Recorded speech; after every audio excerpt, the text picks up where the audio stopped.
Baik, Kang Hajir, sekali lagi malam ini saya harus mengucapkan terima kasih lagi kepada Om Hartono karena atas beliau Mas Ton bisa rawuh membersamai kita. Ini nek ora mergo Om Hartono, rasaku gak mungkin Mas Ton membersamai Gambang Syafaat. Mudah-mudahan edisi-edisi yang akan datang juga bisa membersamai Om. Mudah-mudahan diberi kesehatan. Janjane aku ini ben malam Jumat Kliwon ya weruh Mas to ning wong aku yo mesti ora ngerti. Tapi kita pernah ketemu Mas Ton. Nanti kepanggih dalam satu acara ketika saya juga diundang sama Mas Sigit waktu pembukaan Sendon Waton di Rembang sana. Nggih. Ya. Alhamdulillah, tapi malam hari ini kita ke kita ke Om Hartono dulu nggih sebagai tuan rumah biar ada pengantar dari beliau, satu patah dua kata-kata, nanti baru ke Kang. Umatnya Kang Ali wis kangen kabeh termasuk aku. Setahun nih ketemu Kang Ali. Monggo Om bisa di. Matur suwun. Assalamualaikum warahmatullahi wabarakatuh. Alhamdulillah dalu menika kula keberkahan yang kesekian kali yang tak terhitung. Matur suwun rawuhipun Gus Anik, Kang Hajir, Mas Yon yang luar biasa, Mas Ton Lingkar ini sejak tahun 80-an Mas. Dulu yang ganteng saya sih, ganteng. Ugi dulur-dulur sedaya, alhamdulillah matur suwun rawuhipun semata-mata apa yang disampaikan Mas Yon dan Kang Hajir. Kempalan menika mugi-mugi dados keberkahan kita semua. Ini yang bisa saya hantarkan sedikit singkat padat sekali lagi sembah nuwun, matur nuwun, mugi pertemuan ini akan menjadi kerinduan kita bersama untuk saling mensupport, saling mengisi. Mudah-mudahan apa yang kita miliki, apa yang kita berikan bisa menjadi berkah kita samudayanipun. Mekaten matur nuwun. Assalamualaikum warahmatullahi wabarakatuh. Langsung mawon Kang Hajir nggih ke Mas Ali, ke Kang Ali. Tes.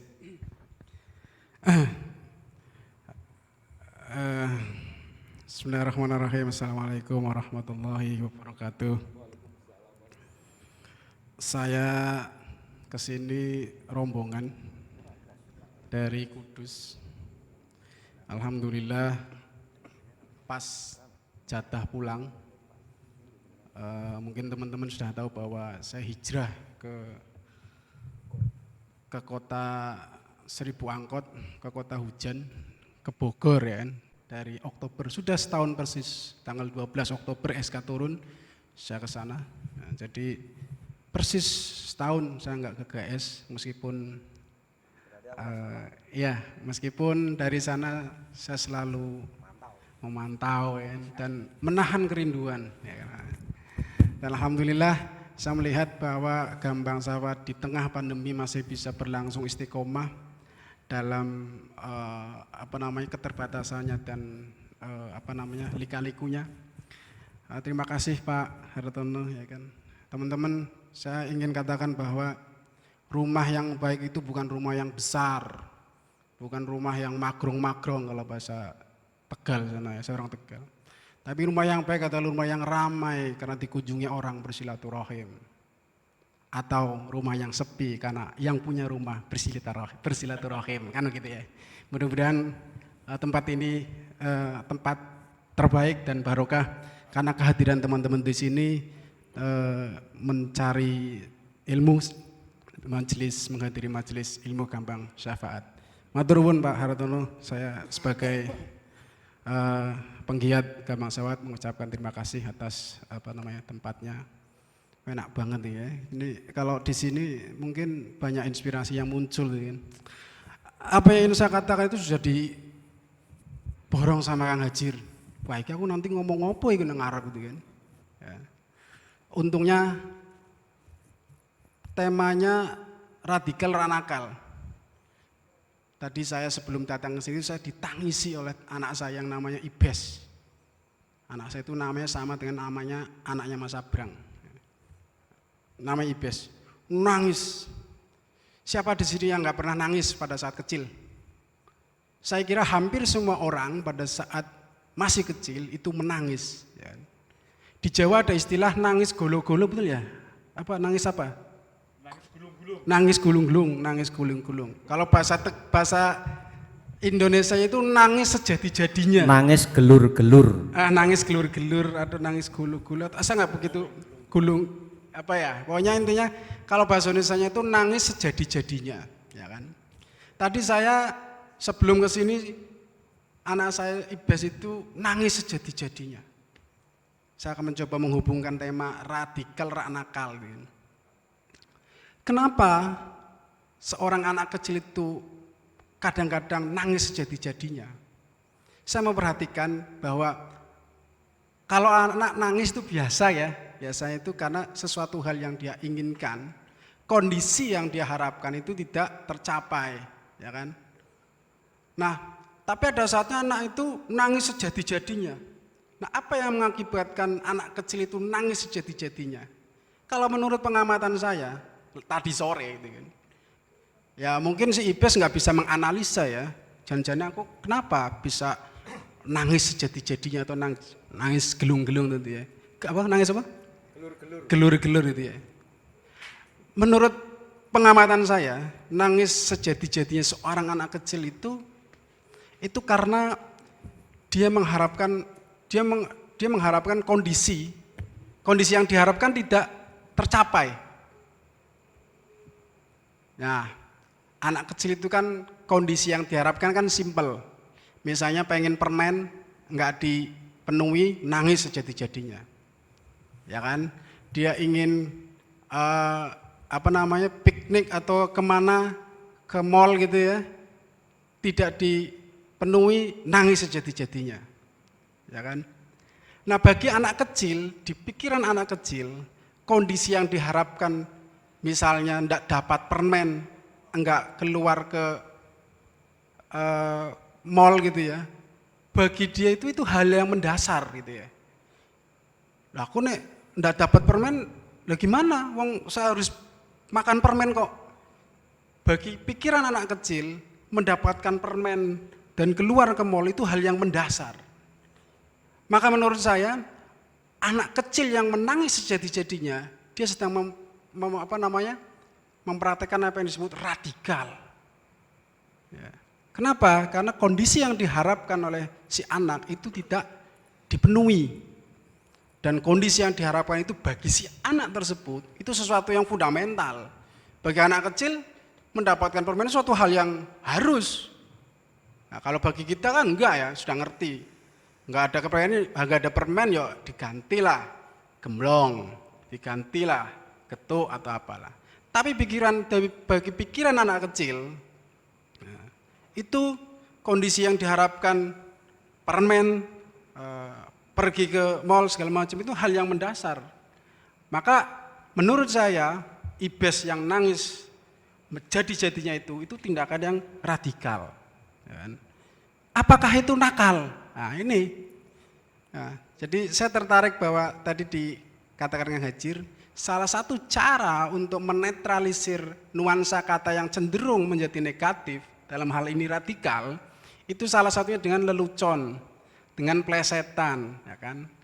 Nah, radikal ranakal menurut saya yang sangat tepat untuk mensucikan kata radikal yang cenderung menjadi medeni, ya kan? Cenderung menjadi ya kalau bahasa Islamnya najis itu ya. Padahal sebagaimana dikatakan Hajir tadi bahwa radikal itu sebenarnya secara kata itu berarti hal-hal yang mendasar, hal-hal yang fundamental gitu ya Kang Hajir ya. Maka saya hubungkan tadi dengan anak kecil yang melakukan nangis sejadi-jadinya itu menurut saya itu tindakan radikal. Karena itu tadi dia mengharapkan kondisi yang diharapkan yang menurut dia fundamental tidak dipenuhi. Ya. Dan saya kira tidak bisa kita ujuk-ujuk mengatakan bahwa kalau anak yang nangis itu nakal gitu kan. Radikal rak nakal. Ya kan, radikal rak nakal. Terus apa kemudian radikalisme menjadi radikalisme? Nah, kondisi yang diharapkan itu ternyata lama kelamaan itu menjadi abstrak. Ya kan? Kalau tadi anak kecil saya contohkan cukup simpel kondisinya ya. Kalau misalnya nggak dikasih permen berarti kondisi yang diharapkan itu menjadi terpenuhi. Tapi semakin lama kondisi yang diharapkan menjadi abstrak. Salah satunya abstrak tadi, kondisi yang diharapkan berubah menjadi sesuatu yang dipercayai. Nah, disinilah masalahnya. Kalau ada orang atau sekelompok orang meyakini bahwa sesuatu yang dipercaya itu sangat mendasar, sangat fundamental, dan kemudian dia memperjuangkannya, nah menurut saya itulah terjadi apa yang disebut radikalisme. Jadi kondisi yang diharapkan menjadi abstrak, kemudian menjadi sesuatu yang dipercayai, padahal sesuatu yang dipercayai itu belum tentu disepakati oleh banyak orang. Nah, ketika ada sekelompok orang, ketika ada orang-orang yang meyakini sesuatu yang dipercayai dan itu menganggap bahwa itu hal yang mendasar dan diperjuangkan, maka biasanya sekelompok orang tersebut akan melakukan hal-hal yang piye carane untuk memperjuangkan dan menjadikan sesuatu yang dipercaya itu menjadi.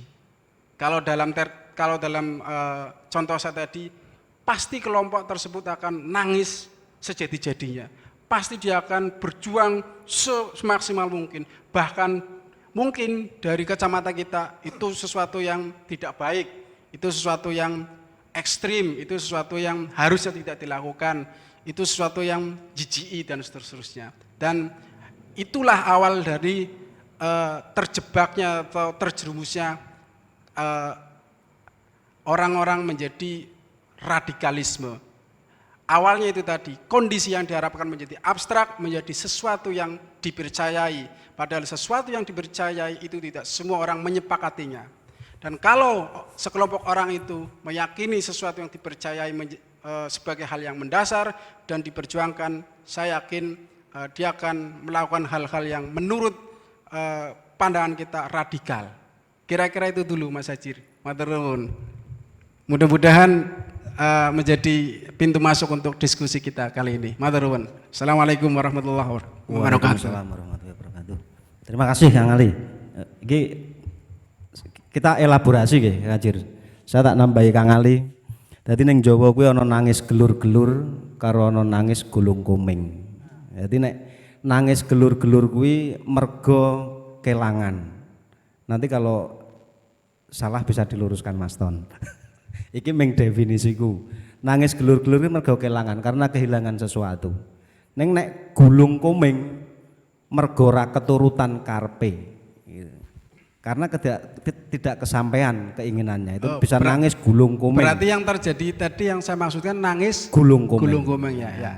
Di bahasa Indonesia biar simpel nangis sejadi-jadinya. Ning nek bahasa Indonesia kan tetep yo ming kuwi nangis sejadi-jadinya. Ning Jawa kan beda-beda Kang Ali gitu loh. Nangis kelangan wong tuane, kelangan sesuatu yang dihargai, itu akan nangis gelur-gelur. Nangis sing kegelan. Meskipun sama-sama gelo kelangan karo mergo ora keturutan kekarepane. Oke. Begitu Mas. Kosakata yang baru bagi saya. Apa nangis gelur-gelur untuk kehilangan. Nangis gulung kuming karena tidak keturutan. Oke. Berarti yang saya contohkan tadi nangis gulung sing ora keturutan, kuming. Gulung kuming. Matur Itu nuwun lebih Mas ke Yon. anak. Matur nuwun. Baik, kita ke Mas Ton nggih, Kang Hajir. Saya tidak berani ndhawuhi Mas Ton. Mas Ton berada di sini untuk membersamai kita ini meh menghadiahi apa, meh maringi apa karo dulur-dulur Gampang Syafaat ben sak kersane Mas Ton. Kula pasrah bongkokan. Monggo Mas Ton. Bismillahirrahmanirrahim. Assalamualaikum warahmatullahi taala wabarakatuh. Nyun sewu kalau sonten menika kula dibel kali Mas Hartono. Mas posisi ning ndi? Kula teng Semarang. Wonten dawuh awit ingkang ngebel menika ingkang sinuwun dados kawula nggih wonten dawuh. Iso dolan menaku Mas. Wonten dawuh menapa? Sampeyan mangke badhe ketemu sedulur-dulur saking Pati, saking Kudus, dari segala penjuru. Ketemu dulur-dulur ini membuat saya tertarik, bukan karena kue tak kayak honor sekian. Bagi saya ketemu dulur ini mahal, karena menurut ceritanya Mbah Buyut, saya silaturahmi itu salah satu tolak balak. Yo rezeki, yo opo wae sing intine apik. Kula langsung jerandal mriki diterke anak kula. Awit menawi sampun dalu menika rada ora cetha. Weruh dalan ora cetha. Ning weruh benges kula cetha. Bengese abang napa coklat kula ngerti. Ning dalan niku kula rada riyep-riyep. Ini kalau mau panjenengan atur pangandikan bilih Mas Don ini salah satu pegiat budaya di Kota Semarang. Saya bersama-sama dengan panjenengan semuanya mencoba menghadirkan pagelaran wayang kulit setiap malam Jumat Kliwon. Itu sejak tahun 91 sampai Januari Februari kemarin. Maret, April sampai sekarang karena ada saudara kita pandemi COVID-19 ini, lerensik. Saya menganggap itu saudara, karena saya anggap musuh itu nanti malah dia melawan. Tapi kalau kita menganggap itu adalah saudara kita, berarti awake dhewe ra mungkin harus sedulur nglarani. Ini menurut kacamata saya, nyuwun sewu kalau saya keladu angin kula matur wonten ngarsa panjenengan.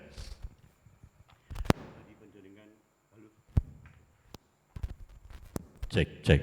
Nggih, tadi ada sholawat, ada bacaan-bacaan yang intinya adalah mengagungkan nama Allah dan Kanjeng Nabi. Saya akan mencoba untuk menyampaikan rasa kangen saya kepada Kanjeng Nabi. Mungkin tidak hanya saya, panjenengan semua juga kangen sama Kanjeng Nabi. Kangen pasuryan paduka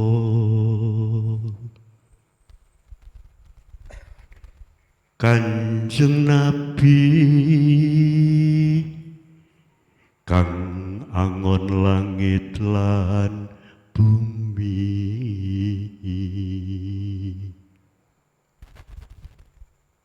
Kudaning berkah lan ilmu endah tan kinaya ngopo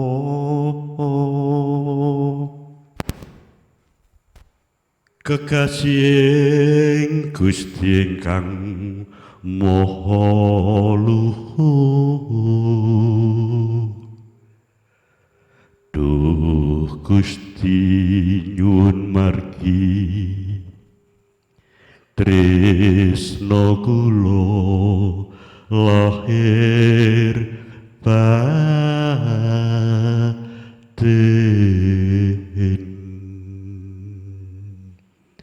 Menika rasa kangen ingkang balung sumsum dumateng Kanjeng Nabi junjungan kita sedaya. Kados kalau pendidikan ugi bercerita tentang alam semesta ini, saya akan mencoba membaca satu keguritan. Keguritan itu puisi berbahasa Jawa. Kebetulan yang nulis nyonya saya, biasanya saya didampingi oleh Nyonya, tapi karena hari ini bersama dengan acara di Podcast Azuri, Gus Lukman, sehingga anak saya Sindu yang mestinya harus ikut tadi dibagi. Sindu yang dari Boe, anak saya yang 2 ini yang sama saya dibagi. Alam wong, ojo sira ngresula marang alam. Sejatine alam kang ngresula nira. Alam iku urip mergo ana sing nguripake. Alam iku obah mergo ana sing ngobahake. Sanajan mung sak kecap lati mengucap bakal kineksen dening alam. Sabenere makhluk kang aran wong iku sing gawe gersulaning alam. Alam kanyatan ya sing sira sawang lan nguripi. Alam jurung wadak ya sing bisa ngrasakake mobat mabiting ati. Kamangka ati kuwi uga alam sing samar. Ngresula iku salah sijining sengkala. Ananging kenapa para wong padha ngalihake eling marang alam sing wis wujudake miguna kanggo sakabehing makhluk. Emano marang kang aran alam supaya kesingkir kacilakan. Menika kasrat dening bojo kula garwa permaisuri, kula mboten gadah garwa selir.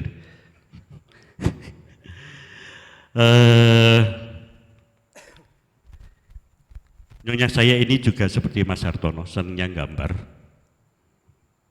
Tapi ya tidak sekelas Mas Hartono. Naming kalau nganggur dia coret-coret puisinya ataupun gurit. Salah satu yang saya suka adalah ember borot. Saben ngangsu banyu ngiseni jembangan, ora enggal kebak mergo ember ora butuh. Banyu netes turut dalan nelesi jembaring buntolo. Saben sak cipratan toyibahan, saben sak tetesan sholawat. Anyeping sikil napak siti krono telesing bumi kasiram banyu suci. Nuharohake caga awak yo sikil kang lumaku lewat. Mula ojo ngresula jembangan suwe ora luber, luwih becik ora luber, ora asat ketimbang luber banjur asat. Matur nuwun. Assalamualaikum warahmatullahi wabarakatuh.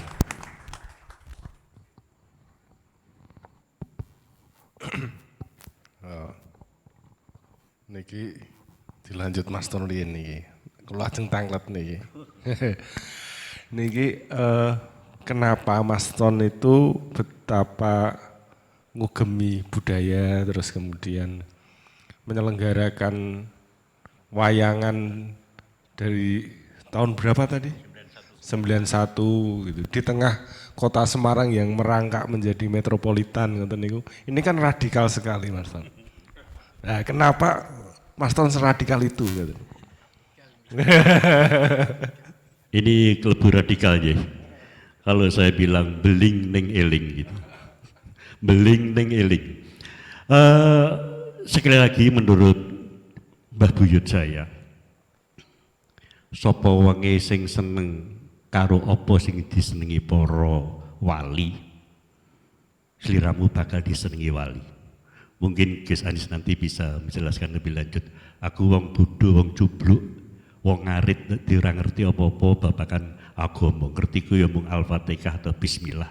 Seperti tadi Mas Hartono bilang, Bismillah Mas, datang ke tempat saya, barokah. Saya cuma bisa amin. Jadi kenapa saya suka dengan wayang kulit ataupun budaya-budaya ini? Karena menurut saya bahwa orang sing ora duwe budaya ki ora duwe akhlak. Entah itu budaya Jawa, Sumatera, Kalimantan, Makassar, Ujung Pandang, atau dimanapun, lelaku sing terus menerus itu menjadi budaya.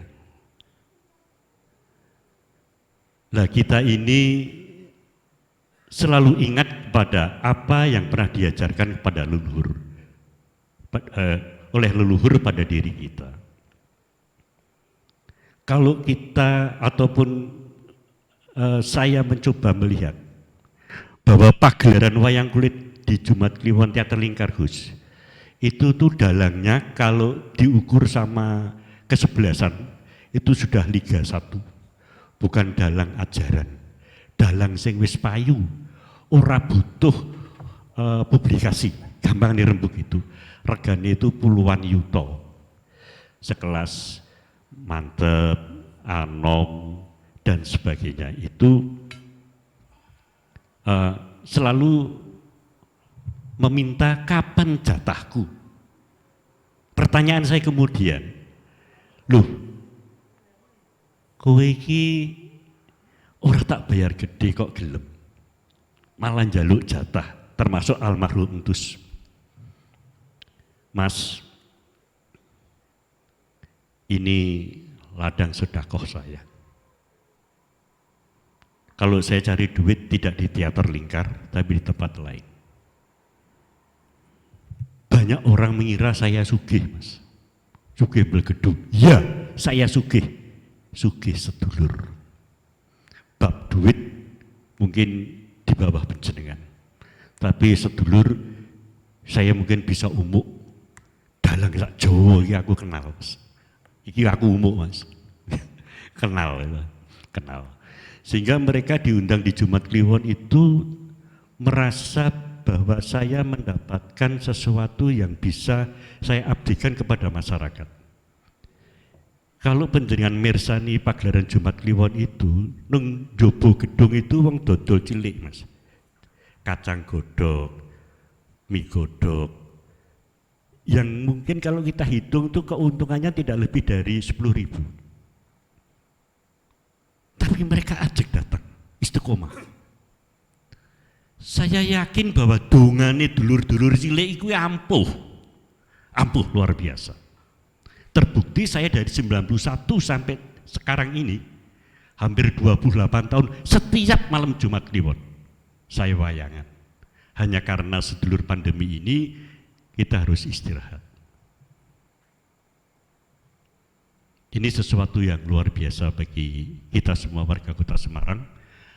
Saya tidak akan bisa apa-apa tanpa penjenengan semuanya. Saya yakin itu, saya sangat yakin, Hainul yakin, bahwa kebisaan saya karena disengkuyung oleh seluruh masyarakat pecinta budaya.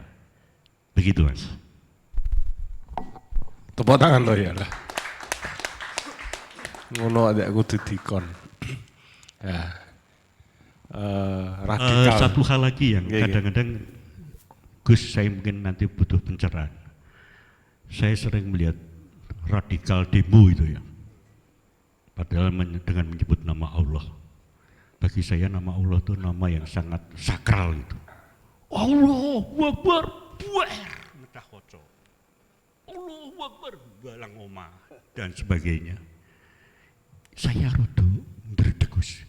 Iki kok wani-wani ini nyebut Allah, gue mecah koco, gue bakar sesuatu. Padahal kalau kita menyebut nama Allah itu ya sangat santun. Lah ini kok fenomena semacam ini kok muncul? Yon saya butuh pencerahan Gus ini.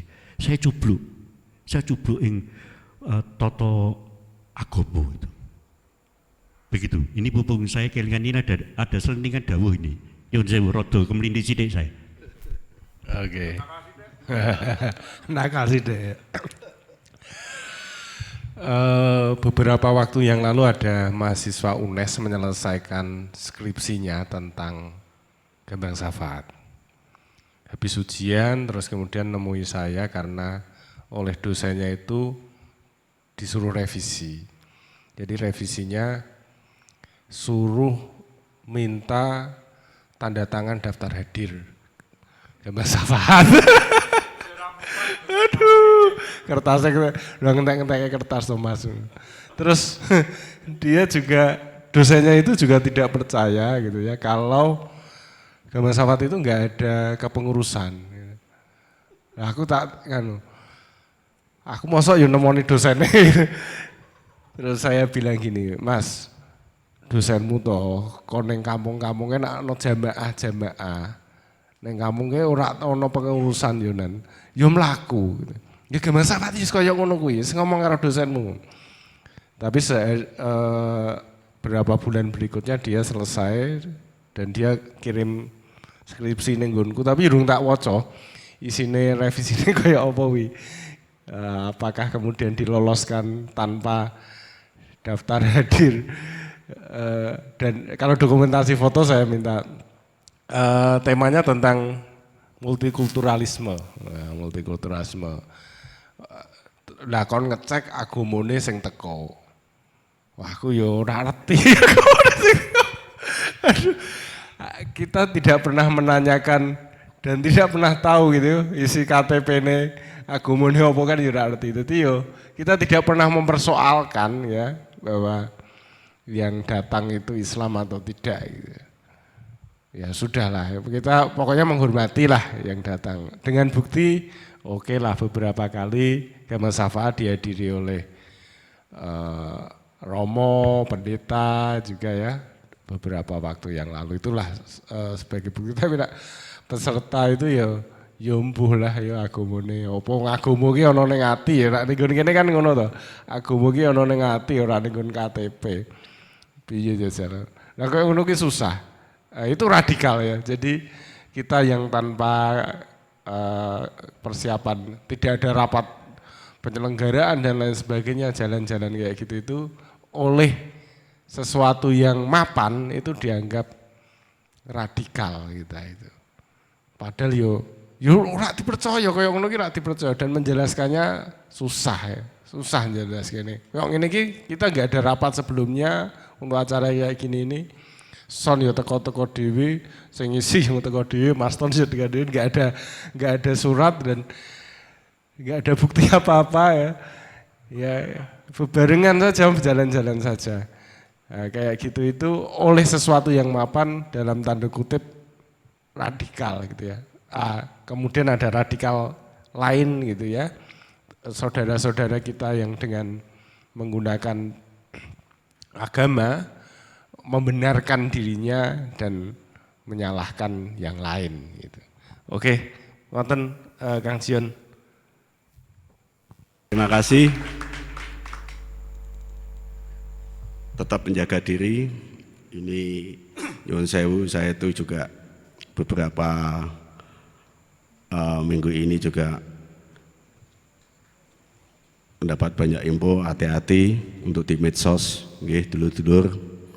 Karena ini dari jajaran kepolisian sudah sampai ke bawah, dengan kejadian kemarin ada salah satu RT di tempat saya itu kemarin didatangi polsek, ya berkaitan dengan radikal ini Om.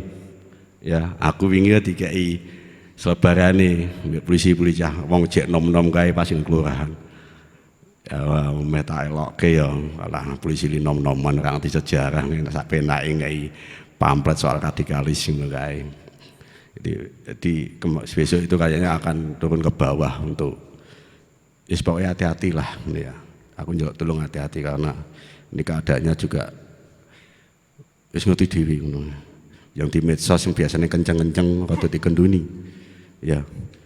Kita ini ya melihat tontonan saja, kita tonton saja kelucuan-kelucuan itu ya. Itu saja dari saya ya.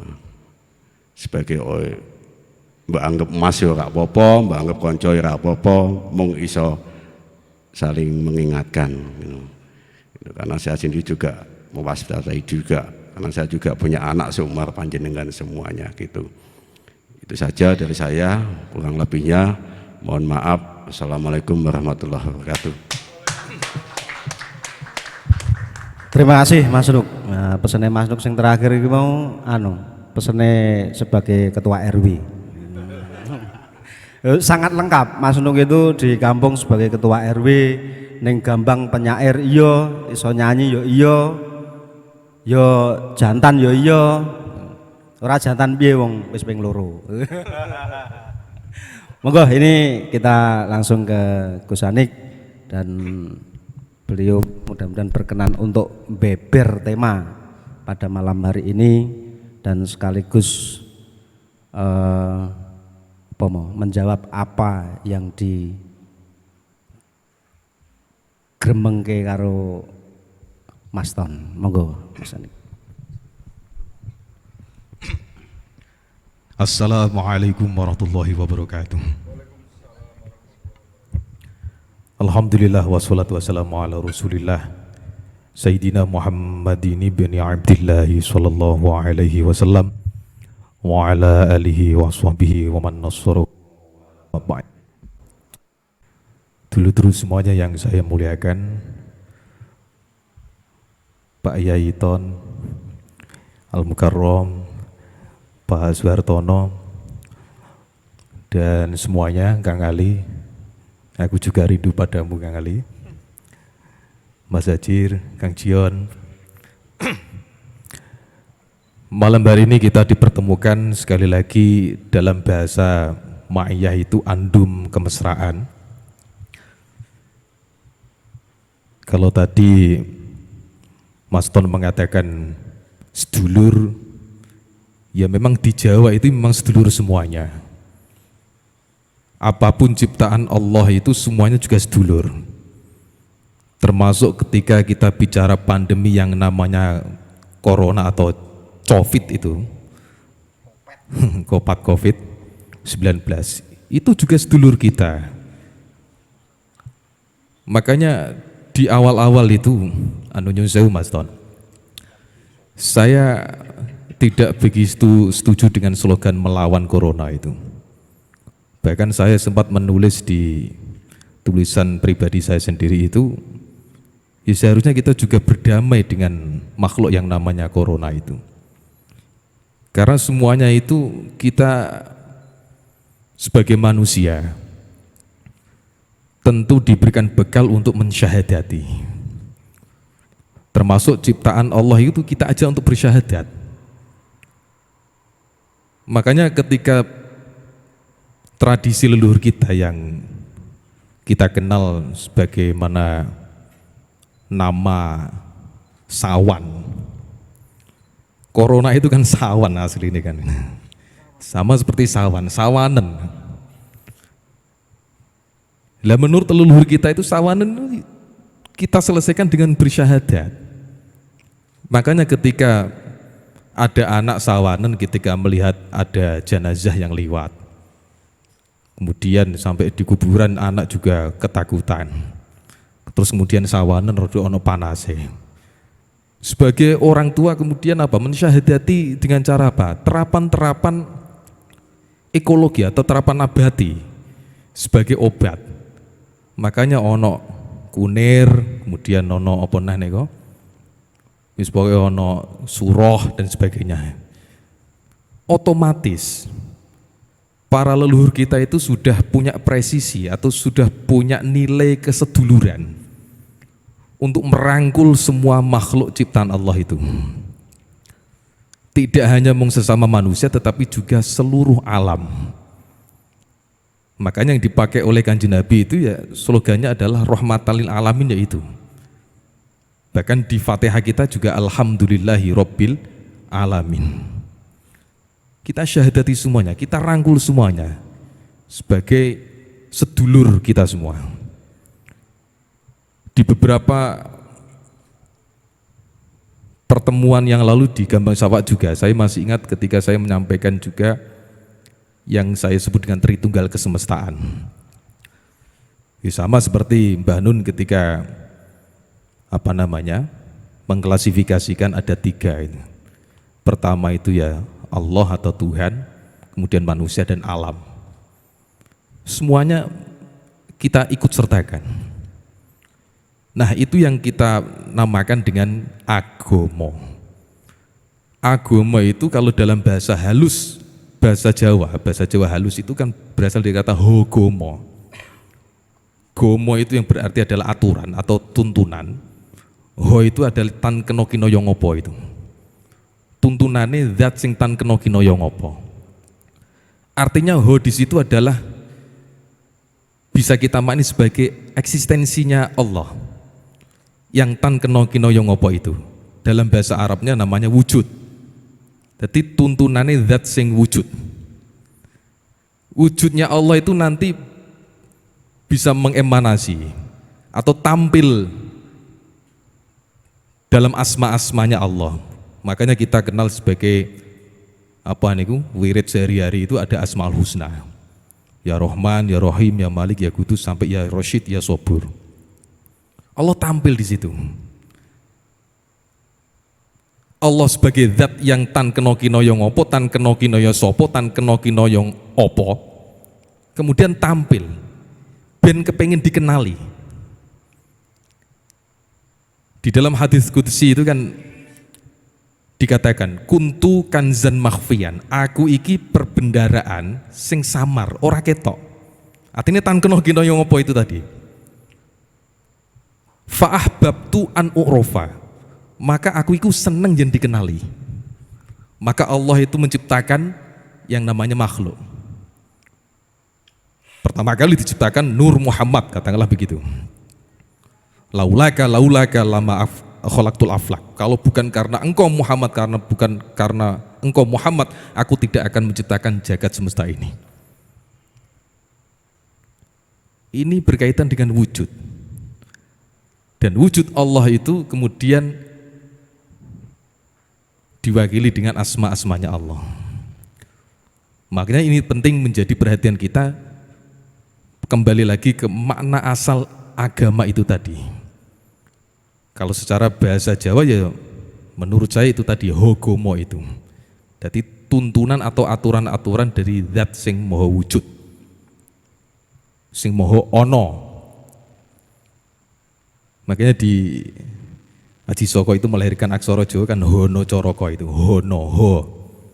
Kalau di dalam surah Al-Ikhlas ya kul hu.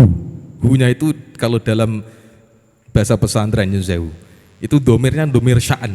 Wis pokoknya yomboh. Yombohnya itu apa? Kemudian dijawab diterusnya Allahu Ahad. Kul hu Allahu Ahad. Kul hu Allahu Ahad.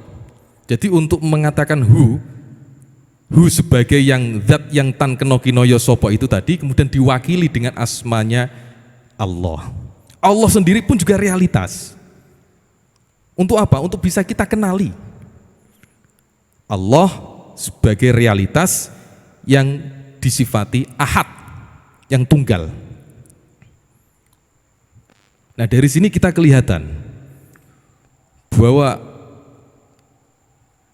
tampilannya Allah itu ya ciptaan Allah ini, apapun itu.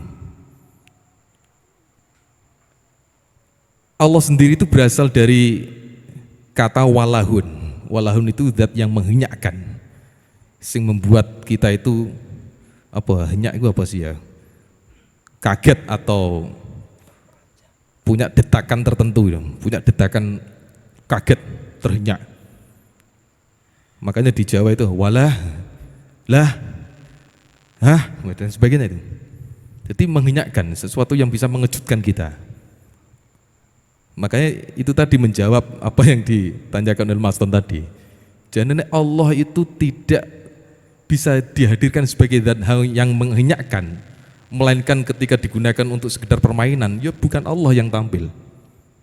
Karena Allah itu semestinya atau sejatinya itu sesuatu yang muncul dari dalam diri kita itu zat yang menghenyakkan, ngagetno.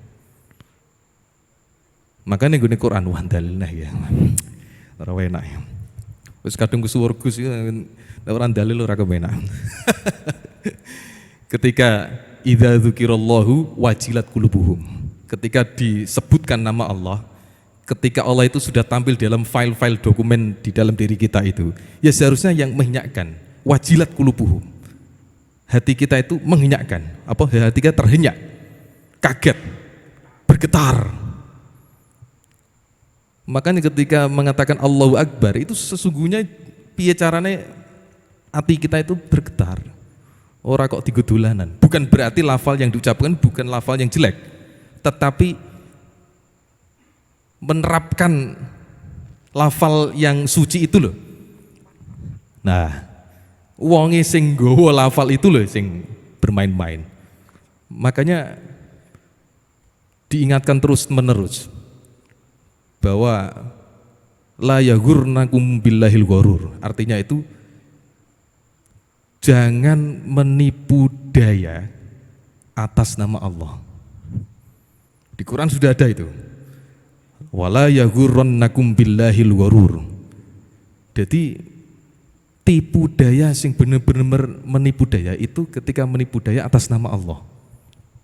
Wah, ini berat nih. Makanya bahayanya itu ketika mempermainkan Allah itu. Sidik-sidik ben dikatakan religius kan, atau tampil di delok wong ben ketoke sok agamis seketika atau ujuk-ujuk mas pokoknya ketemu alhamdulillah masya Allah ben kira-kira ben dianggap religius. Syafakallah barakallah ya apik ndonga iku apik, cuma nek digawe-gawe lah itu yang mempermainkannya, menipu daya. Menipu daya apa? Ya mengatasnamakan Allah itu tadi yang bahaya. Maka ini loh, kembali lagi soal hukum itu tadi di dalam bahasa Arab ya jenis din. Inna dina indallahil Islam itu cetowela-wela. Din itu artinya adalah al-Islam, pasrah. Din sendiri secara bahasa Arab itu artinya adalah tunduk, adian. Din, dana artinya ngisor. Maka bagaimana seharusnya manusia yang dibekali oleh agama itu, din itu lakunya adalah laku andap asor. Makanya benar al-Islam itu katakanlah pasrah, andap asornya itu dalam arti nilai, bukan sebagai agama formal tok, tetapi juga nilai dari yang namanya andap asor itu din. Nah, itu pertama. Jadi sedikit menjawab tadi kegelisahannya Mas Ton. Jadi ora gelisahan jenengan jenenge wis ngerti ya, bedheki kula niku. Ya cara sepuh ya jenengan pun anu kula malah gane jenengan apa iki nggih ngangsu kawur kalian jenengan. Sepuh-sepah. Kemudian begini, untuk menghayati, untuk mengetahui bagaimana kita itu paham dengan realitas. Pertama ada yang namanya ta'akul, kemudian tafakur, ada lagi tadabbur, kemudian terakhir ada tadzakur. Kalau Kanjeng Sunan itu mewakili dengan gamelan itu ya neng ning nunggong. Jadi ada ngeneng, meneng, ngening, sinung, sinungan itu kemudian gongnya itu di tadzakurnya. Ta'akul itu apa? Ta'akul itu kan berasal dari kata akal. Bagaimana kita itu benar-benar membudidayakan akal. Nah, di bahasa Jawa sendiri juga sudah mewakili sebenarnya. Mbah Ronggo Warsito mengatakan budi itu sama dengan akal. Daya itu katakanlah ruh. Jadi membudidayakan artinya itu adalah mengakali ruh. Karena sejatinya apa? Sejatinya itu diri kita, manusia itu atau katakanlah Adam itu ditiupkan ruh oleh Allah. Berarti ruh itu membawa nilai-nilai ketuhanan, keallahan. Lah bagaimana membudidayakan itu? Mengakali ruh itu tadi. Makanya beratnya apa? Berarti manusia itu harus membawa nilai kejujuran. Jujur. Apa yang di dalam diri kita Allah. Tapi ini tak terus lagi medeni kok, kayak Syekh Siti Jenar gitu. Nah, tapi itu kan nanti salah kaprah. Salah kaprahnya kan ya sejarah kan begitu ya. Padahal sejatinya itu adalah ketika zaman Sunan Kalijogo dan kawan-kawan itu, kemudian ada Syekh Siti Jenar.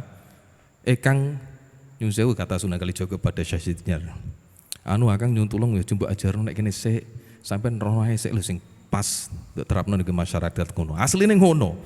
Ora terus mungkin penggal artinya itu Mbah Siti Jenar dipenggal kepalanya terus paten-paten mboten. Itu kan model ketopraan wae. Model ketopraan tapi skenario ini skenario londo. Jadi dipenggal artinya itu dipotong untuk tidak diajarkan ke wilayah ini dulu. Sik Kang iki lagi tak ajaran tentang syariat. Ojo mbok leboni iki sik. Urung wayahe. Engko nek wis wayahe monggo. Dari segi tasawuf misalkan seperti itu. Engko wae. Sampeyan rono sik. Iki tak totone sik karo bolo-bolo. Tapi tidak apa-apa menurut kita sekarang ya gak apa-apa. Aku iki ya Allah, tapi bukan Allah yang zat. Sekali lagi bukan zat, tapi realitas Allah. Realitas Allah itu yang realitas itu. Juwantai Gusti Allah. Manifestasi, tajalli nek cara bahasane jenengan. Jadi aku iki menungso ciptaane Gusti Allah dan Allah itu terwakili oleh manusia. Makanya Allah itu menciptakan Adam itu, menciptakan manusia itu untuk mengelola bumi, mengelola semesta. Tidak untuk menghancurkan semesta. Ngajak seduluran semesta.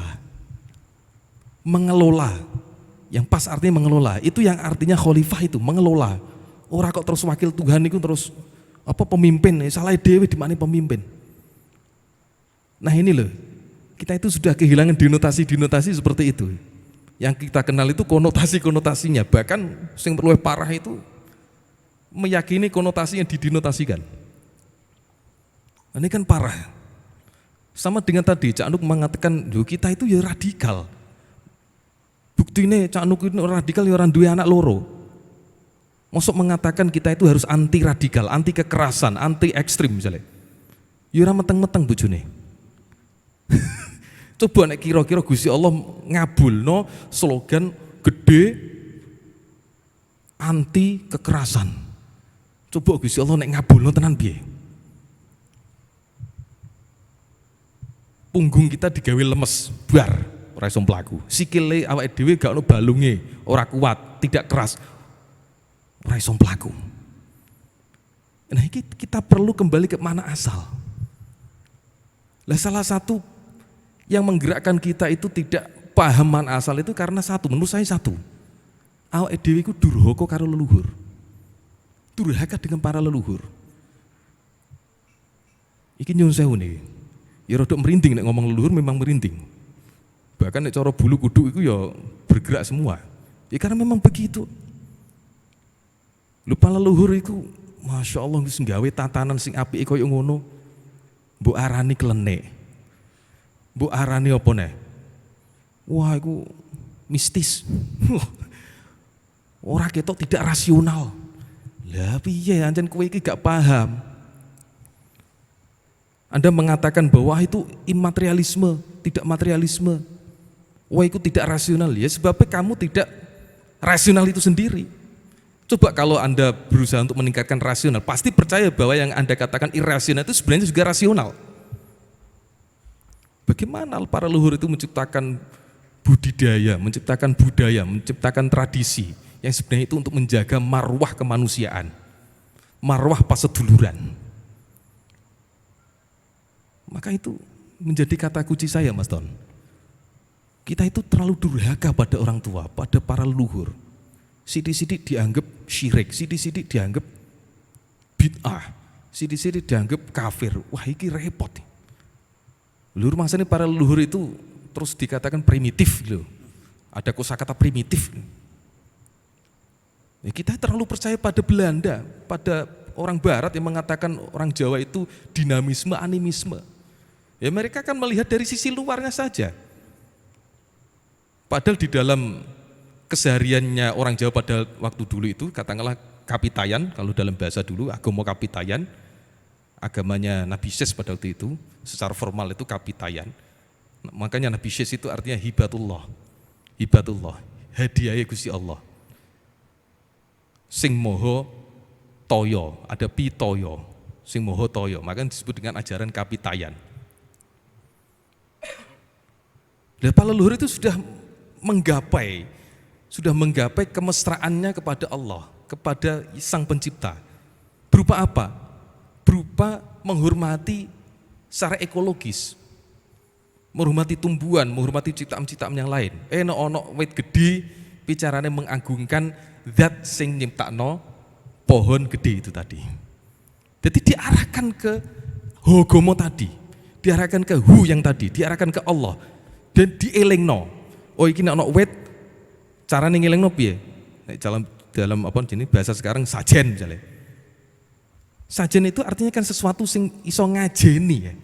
Iso ndadekno aji maring awake dhewe ben eling karo sing nyiptakno wit iku mau. Menurut orang barat kacamata luar, wah ini penyembah benda, ini penyembah roh. Nah ini yang menjadi rusak ini, degradasi nilai itu seperti itu, degradasi makna. Yang dulunya peristiwa yang dibawa oleh para leluhur itu yang menyimpan makna itu tadi, akhir berubah maknanya. Karena apa? Kita tidak percaya pada leluhur kita. Kita tidak percaya bangunan sejarah yang dihidupkan oleh para leluhur kita. Tradisi wayang yang sudah digelurakan oleh Mas Ton sejak tahun berapa tadi? 91 sampai sekarang itu Masya Allah itu. Betapa kalau kita paham nilai-nilai pewayangan itu. Bagaimana Pandhawa Kurawa, bagaimana Arjuna, bagaimana Kresna dan lain sebagainya itu. Itu kan gambaran awake dhewe, itu nilai, value nek cara bahasane Mas Ton. Itu tadi saya kembalikan tadi. Ini nek durhaka karo para leluhur. Ini menghormati husnudzon karo leluhur dhewe. Bangunan-bangunan nilai yang sudah diadapi oleh para leluhur itu kita hormati. Bahkan nek cara bahasa yang tadi di awal kita budayakan. Itu yang menjadi kekuatan Nuswantoro ya seperti itu. Bahkan karo dalam bahasa kebohongan sejarah itu kan ya wakeh banget ya. Peta Indonesia itu gawe cilik barang itu ya sudah kebohongan massal itu, kebohongan global. Peta Indonesia digawe cilik. Padahal aslinya gede. Padahal gede, manggon di gunung ngisor terus cerak karo Antartika. Itu gede banget Indonesia. Tapi digawe cilik. Untuk apa? Ben ora pede. Jadi wong Nuswantoro ben dadi ora pede. Itu tugas mereka, tugasnya cara bahasane saiki elit global. Tugasnya orang-orang apa itu yang punya power itu people power itu. Jadi penghapusan sejarah, kebohongan sejarah itu sudah terjadi. Nah, kita sampai ke itu tadi. Budidaya tadi. Para leluhur, artinya leluhur kan seseorang yang memiliki keluhuran budi. Makanya disebut nek cara desa iku ana lurah ya. Lurah kaluhuran, kelurahan. Lurah orang ngelu ning sirah ya. Tapi lurah itu benar-benar orang yang punya keluhuran budi. Ini kata kunci kita. Nah, di dalam menekuni babakan manusia atau yang disebut tadi wong. Wong itu kalau dalam bahasa lain namanya insun. Insun itu terus jadi kata engsun, yaitu manusia. Manusia insun itu ansaya. Insun itu, insian, insun, itu artinya harmoni. Makanya disebut dengan insan. Insan itu harmonitas, harmoni, keharmonisan. Wong atau insun itu dalam bahasa lain disebut dengan hamba atau abdun, yang disebut dengan kawulo. Maka kumpulan dari kawulo-kawulo yang dibekali nilai ketuhanan itu disebut dengan wangsa atau wongso. Dalam bahasa Indonesia disebut dengan bangsa. Dalam bahasa sederhananya saya begini, ini menurut saya, mungkin di buku-buku rapate ono, yang saya sebut dengan Sapta Mandala. Jadi ono lingkaran yang berupa 7, pemahaman 7 lapisan, pemahaman 7 khosya, katakanlah itu, Sapta khosya. Itu pertama kita sebut dengan mandala personal. Ada personal, ada marital, kemudian ada sosial, ada komunal, ada global, ada universal, ada celestial. Jadi hubungannya itu berlapis-lapis seperti itu, sampai ke ranah celestial. Lah pertama yang kita dasari adalah yang mandala personal. Bagaimana secara personal itu awak dhewe paham betul tentang jati diri kita. Nah, jati diri kita itu nanti akan mengelompok menjadi jati diri yang marital, jati diri yang sosial, jati diri yang komunal, sampai ke celestial itu tadi. Itu yang disebut dengan wangsa tadi. Ada wong, kemudian ada wangsa, wangsa secara marital, kemudian wangsa yang sampai celestial. Nah ini sudah dibangun oleh para leluhur kita.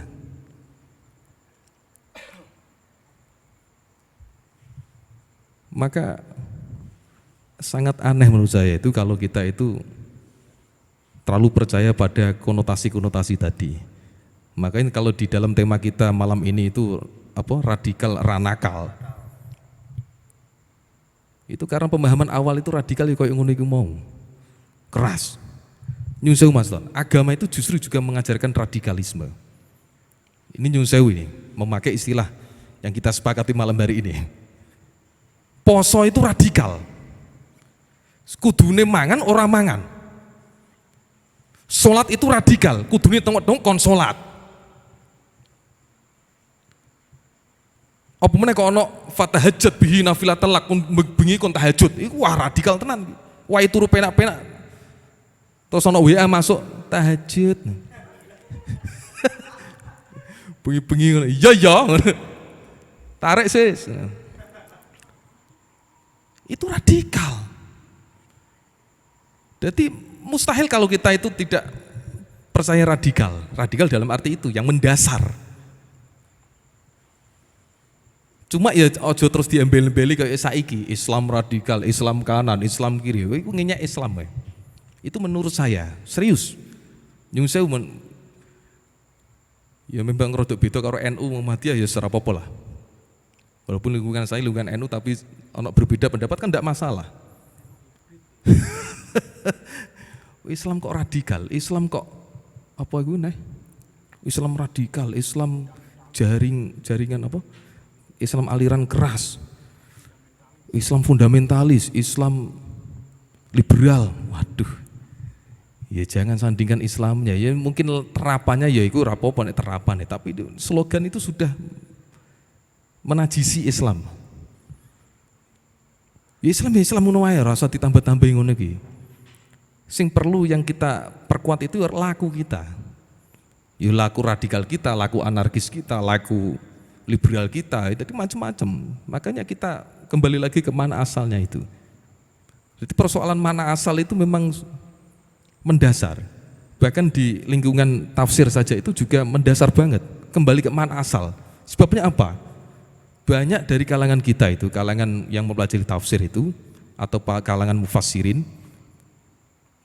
itu kan sudah sudah banyak tidak kembali ke mana asal, artinya sudah berlapis-lapis maknanya itu. Makanya kita ajak untuk kembali ke mana asal itu tadi. Misalkan begini, di dalam Quran itu kata kebaikan saja, itu kan Anda menemukan ada soleh, ada toyib, ada khoir, kemudian ada lagi ma'ruf, ada lagi bir, ada lagi hasan. Itu kalau kita punya naluri ketuhanan, berarti kan kita percaya bahwa Allah itu menghadirkan kata itu bukan tanpa alasan, mesti penting banget memilih kata itu tadi, menciptakan kata itu. Ada hasan, ada soleh, ada bir, ada toyib, ada ma'ruf dan sebagainya itu. Nah kita teliti, bahkan dari kalangan kita itu sendiri kebaikan itu ya wis ngono iku tok, kebaikan secara universal katakanlah, tapi nek baik di dalam Quran itu wis ono spesifikasi nih. Kita sering mendoakan anak-anak yang lahir ya, semoga menjadi anak yang soleh. Lah soleh itu apa? Padahal soleh itu artinya adalah layak atau patut. Layak. Misalkan begini, Mas Yon itu sudah melakukan kesalehan, sepatutnya yang dia kerjakan adalah ngukir misalnya. Ya memang kesalehannya dia diukir. Ketika ukir itu diistiqomai, dia menjadi soleh. Makanya ketika keluar dari hierarki kesalehan, akibatnya apa? Akibatnya kacau. Misalnya kudune kesalehannya di mulang atau guru. Tiba-tiba dia kepengen dan keluar dari hierarki guru menjadi anggota DPR. Orang soleh wes. Coba Pak Hartono keluar dari hierarki melukisnya, terus jabat sebagai direktur bank. Wah, kacau. akhirnya itu tabungan di lukis kabeh.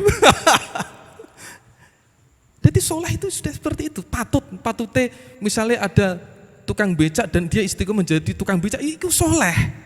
Itu Allah itu sudah bersyukur nek cara bahasane ngono kuwi. Lho Allah kok bersyukur? Ya memang iya ya syakur. Mohon nerimakne apa sing wis dilakoni hambane. Wis pantes wis kuwi diistiqomahi. Mas Ton punya keistiqomahan untuk menyelenggarakan wayang, beliau soleh. Jadi pantas jenengan digelari ulama alim sudah pantas nih. Karena istiqomah ini kono. Jadi memaknai la ilaha illallah itu dengan menyelenggarakan wayang. Karena memaknai realitas la ilaha illallah kok. Dan wayang itu merupakan representasi untuk memaknai nilai dari la ilaha illallah. Melukis juga sama. Memaknai nilai la ilaha illallah. Makanya di ruang tunggu tadi di transit, beliau mengatakan ketika melukis rambut beliau sendiri mengatakan Allah. Loh, itu kan punya roh sing apik ya, akhirnya lukisan itu mesti ada efek cara bahasanya Pak ning gitu. Ada image-nya sendiri atau ada ruhnya atau ada apa bahasa Indonesia ini gue lah. Ya untuk tampilan sing apik itulah dengan sendirinya. Makanya kekosongan itu diisi dengan Allahus Somad, artinya Allah yang betul-betul mengisi ruang kosong itu. Allah yang Ahad, kemudian Allah yang Somad. Benar-benar mengisi ruang kosong. Ruang kosong, hati yang kosong kita isi dengan Allah, artinya substansinya Allah itu berada di dalam diri kita. Substansinya berada di dalam lukisan, substansinya berada di wayang, substansinya berada di macam-macam. Nah itu artinya begitu. Jadi sekali lagi, ini kalau saya bicara itu nanti dowu koyok sok Ronggo Warsito banget iku. Tapi memang begitu. Wes preni wae, kita preni untuk beradab kepada para leluhur. Kurang apane ngono iki, kurang apane Nusantara ini yang dibangun oleh nilai-nilai peradaban yang sudah dibangun oleh para leluhur itu. Bahkan wong luar iku ya kadang ya mara mrene iku jane iri. Iya ya budaya kok akeh men ngene, ono wae. Lah iya. Ya memang sudah gawan Nabi Adam dan Nabi Syes kok. Kemudian dilengkapi oleh Nabi Muhammad SAW dengan dasar makarimal akhlak. Innama bu'ithu wa ya Rabbil awali dalile kuwi. Innama bu'ithu li utammima makarimal akhlak. Sesungguhnya aku ini angin pestine nek cara basa Jawa, angin pestine aku ini wis diutus li utammima untuk menyempurnakan makarimal akhlak yang mulia ngono ya. Nek artine basa Indonesia ngono ya. Jadi cara kula niku kemuliaan akhlak. Bukan akhlak kalimah.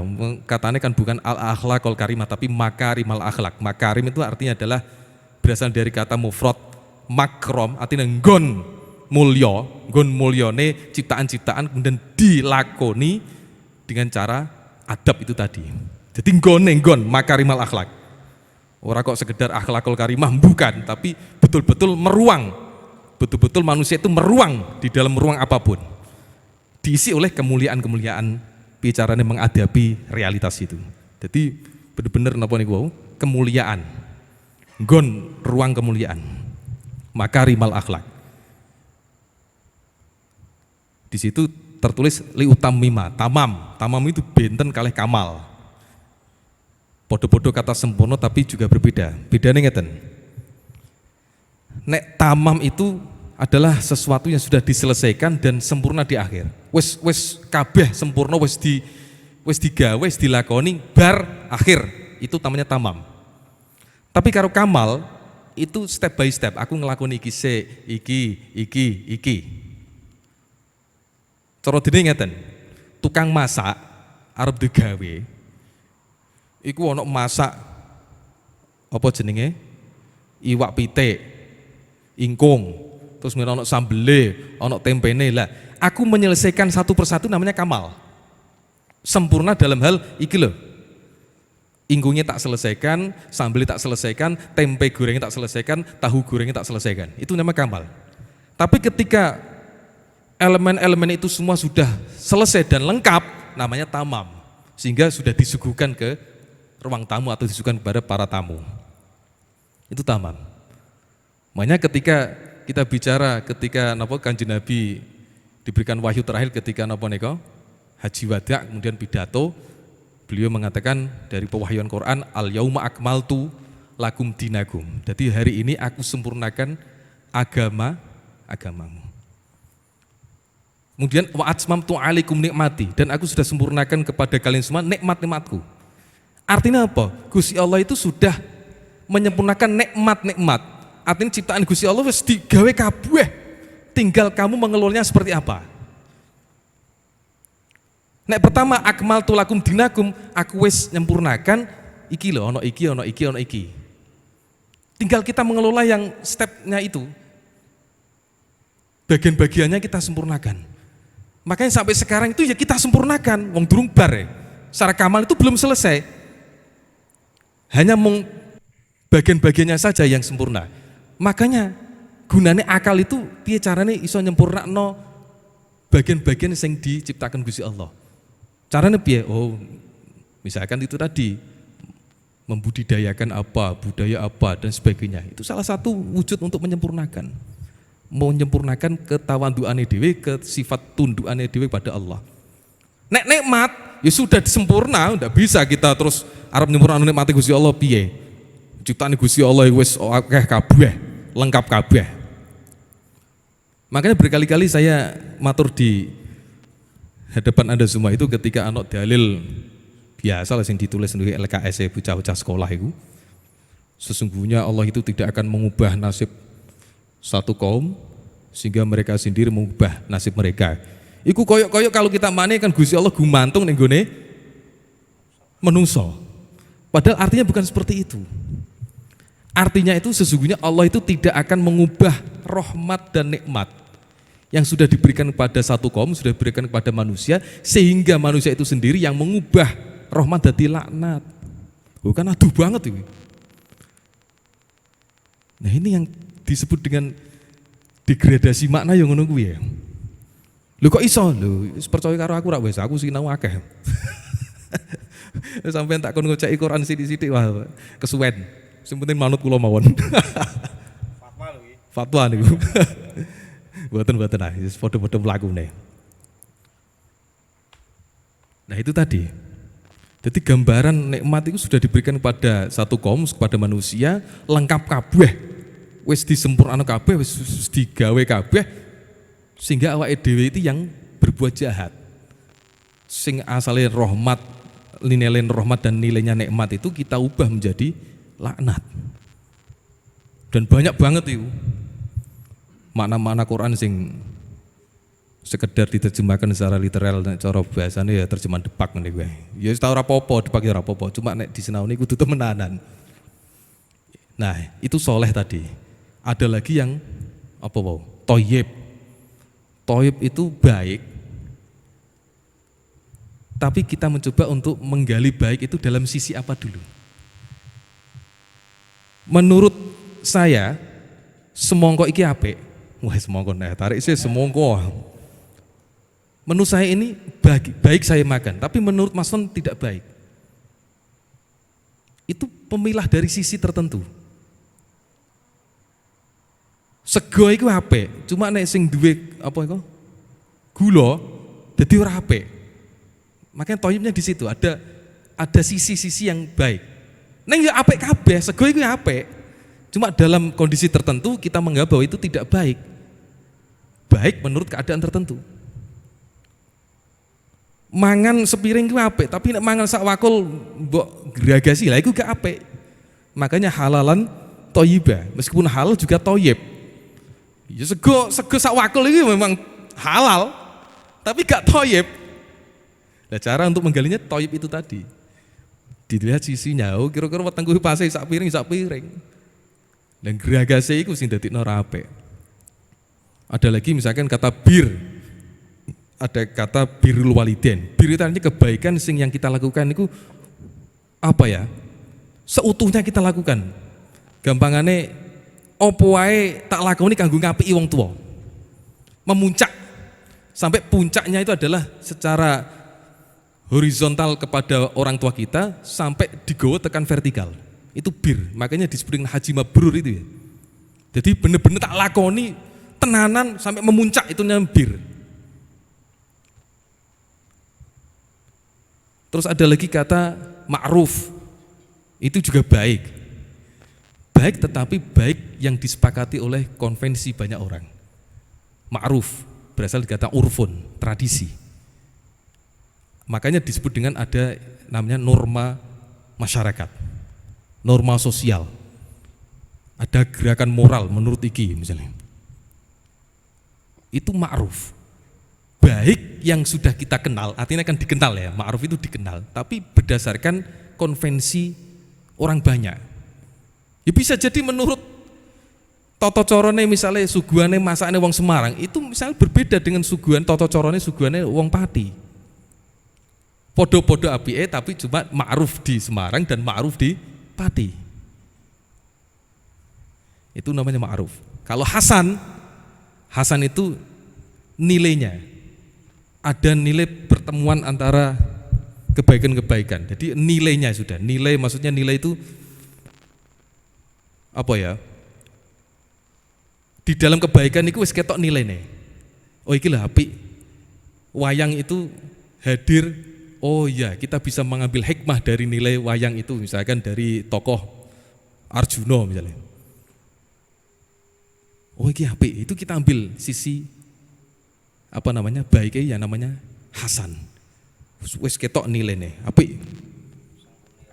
Sengguni juga ana apik menurut Pangjion. Ya karena kita mengambil hikmahnya itu. Makanya di Quran meneh ya. Ud'u ila sabili rabbika bil hikmati wal mau'izatil hasanati wajadilhum billati hiya ahsan. Dadi nek ngundang utawa carane wong dakwah utawa carane wong nyeluk niku apa mriki ya, memanggil ud'u ila sabili rabbika didono dalane Gusti Allah bil hikmah dengan bijaksana. Ora kena meksa. Wis pokoke diaturi nek gone oh mriko le sing sae, mriko le. Oh, mriko le sing apik secara hikmah, bijaksana. Wal mau'izatil hasanati dan juga pitutur sing apik. Misalnya ngeten, jenengan ngrungokne kula, terus Anda menyerap apa yang di dalam apa yang saya sampaikan, itu hasan. Menurut Anda apa sing apik? Lah itu tangkapannya hasan itu namanya. Misalkan kita menangkap tadi kata Allahu Akbar ketika dipakai demo itu tadi, itu udah dielek. Berarti Anda sudah mengambil hikmah secara hasan, nilainya di situ, hasan. Wal mau'izatil hasanah berarti ketika orang piye carane aweh pitutur pada orang lain, itu bisa menyebabkan orang lain itu nompo hasanai. Ngrungokno pidatone wong terus kecekel, oh iki hasanah HP ya iku. Terus terakhir apa tadi? Khair. Fastabiqul khairat misalnya. Khair itu kebaikan yang universal. Pokoke apik didelok ya apik. Secara universal. Kebaikan secara universal. Tapi di sini saya agak berbeda. Fastabiqu itu nek cara bahasa ini kan berlomba-lomba ya. Tapi menurut saya kurang apik ya. Artinya jane sing pantes iki basa Jawa penak ya. Disi-disi ano. Disi-disi ano ya. Nek cara lomba-lomba kan koyo-koyo kompetisi, padahal kebaikan itu bukan untuk kompetisi. Disi-disi ano iku maksudnya ya wis pokoke nek ana apik ya kowe ndang lakoni. sedurunge wong liya nglakoni ngono lho. Ya walaupun cara bahasa Indonesia ya rapopo sih lomba-lomba karepe ngono, tapi kan lomba itu identik dengan kompetisi ya. Masa Allah itu menciptakan segala sesuatu untuk kompetisi ya, ora enak ya. Padahal Allah itu menciptakan segala sesuatu itu ngayomi, menjaga, melestarikan, apa meneh secara rob itu, secara rububiyah, njogo, muadahi, ngayomi. Masa Allah sing ngayomi ngono awake dhewe kok punya slogan menciptakan daya saing. Padahal Mas Hajir yang berkecimpung di dunia pendidikan, pendidikan itu untuk apa tujuannya? Tujuannya untuk menciptakan daya saing. Itu nyalai Gusti Allah.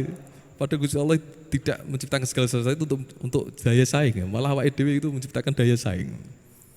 Ya, fastabiqul khairat, wes pedisi-disi untuk melakukan kebaikan. Itu yang bisa saya cicil untuk malam hari ini.